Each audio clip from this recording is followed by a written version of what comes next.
In today's video, I'm going to teach you how to link Premiere Pro to Adobe Media Encoder. This is a powerful workflow that lets you continue working in Premiere Pro while Media Encoder takes care of the heavy lifting of encoding. Let's dive into it. First, you will want to have your project open in Premiere Pro.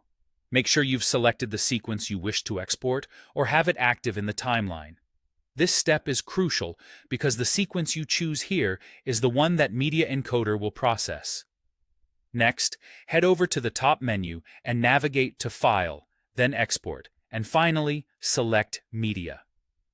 This will open up the Export Settings dialog box, which is where you'll configure the specifics of your export. In the Export Settings dialog, you'll see an option to choose your format.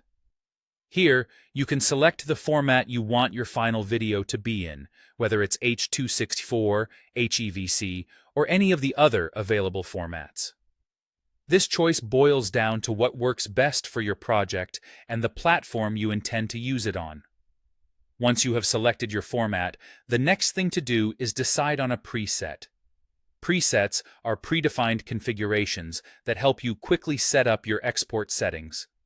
If none of the presets meet your needs, you can customize the settings further to fit your project's requirements.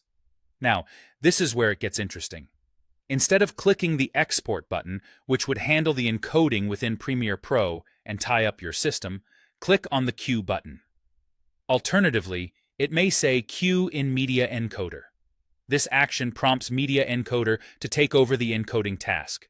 Once you click Q, Adobe Media Encoder will launch or come to the forefront if it's already open. Your sequence will be listed as a job in the Media Encoder queue. This is a handy feature as it allows Media Encoder to manage several encoding tasks at once. In the Media Encoder interface, you'll have the chance to review the output file name and destination. This is where you can tweak the final location for where your encoded video will be saved and ensure it's named appropriately. Also, you can recheck your chosen format and preset one last time. Everything good? Then hit the green Start Queue button. This button is often represented by a play icon and begins the encoding process immediately.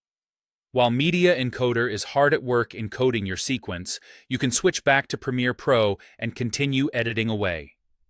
Thanks to Media Encoder handling the heavy task of encoding, you're free to make the most of your time, boosting productivity without slowing down your computer.